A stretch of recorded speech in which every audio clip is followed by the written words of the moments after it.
I didn't know that my brother's best friend had feelings for me, and he warned me not to marry my first love when we got married, but I didn't listen to him. However, my husband often mistreated me after marriage, and I finally couldn't stand it anymore. I chose to run away with my child and sought help from my brother's friend, but he took advantage of the situation and asked me to stay with him for the night. I never thought I'd have to call King, but I was desperate, and he was the only person I trusted to keep me and Zuri safe. When King pulled up in an old truck that looked like it hadn't been driven in years, I barely recognized him. As soon as he stepped out of the truck, I quickly lifted Zuri into his back seat, and I could feel his eyes on me the entire time. "Need help with the bag?" he asked. I shook my head, focusing on securing Zuri's seat. My hands trembled. This wasn't how I imagined seeing him again after 3 years, frazzled, bruised, and carrying my 7-month-old daughter. When I climbed into the passenger seat, he didn't say much. "Can we just leave already?" I blurted out, my voice sharper than I intended. King's brow arched as he leaned back, studying me. "Any reason we're abandoning your car on the side of the road?" His tone was casual, but I knew him well enough to recognize the subtle interrogation. "It's dead," I said quickly, hoping he'd drop it.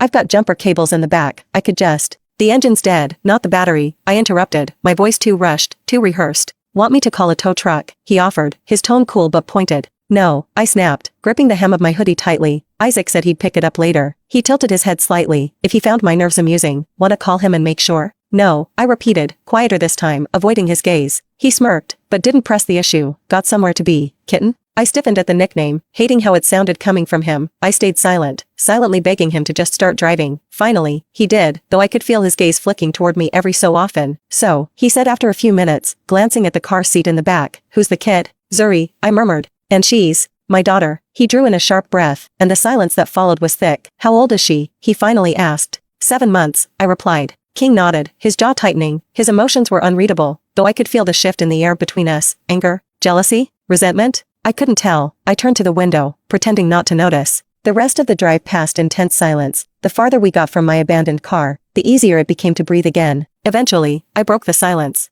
"Can we stop at Target real quick?" I asked. "Sure," he said, pulling into the nearest parking lot. As I climbed out, he called after me. "Forgot something." I frowned. "What?" He gestured to the car seat. "You're leaving the kid?" "Yeah, Zuri's asleep," I said defensively. "I'll be quick." I grabbed a cart and rushed through the aisles, throwing diapers, formula, and baby food into the basket. At the register, my stomach sank when the screen flashed. Declined. Isaac must have frozen the accounts. The cashier gave me a sympathetic smile. "Ma'am, if you don't have another form of payment, I can hold the items for you." Before I could respond, a familiar voice rumbled behind me. "I've got it." I turned to see King, holding Zuri in his massive arms. My breath caught. Seeing him with her was surreal. "What are you doing in here?" I whispered, my cheeks burning with embarrassment. "She had an accident," he said flatly, didn't know what else to do. He tapped his card on the reader before I could stop him. The cashier smiled. "Hubby to the rescue," she teased, glancing between us. My mouth opened to correct her, but King's smug smirk stopped me. "Never mind," I muttered, grabbing the bags as quickly as possible. Back in the truck, I couldn't stop glancing at King. He was calm, too calm, and it made my skin crawl. I should have known better than to trust it. When we finally pulled into his driveway, my stomach churned. I'd never been to his house before, and I wasn't sure what to expect. To my surprise, it was immaculate, modern, sleek, and nothing like I imagined.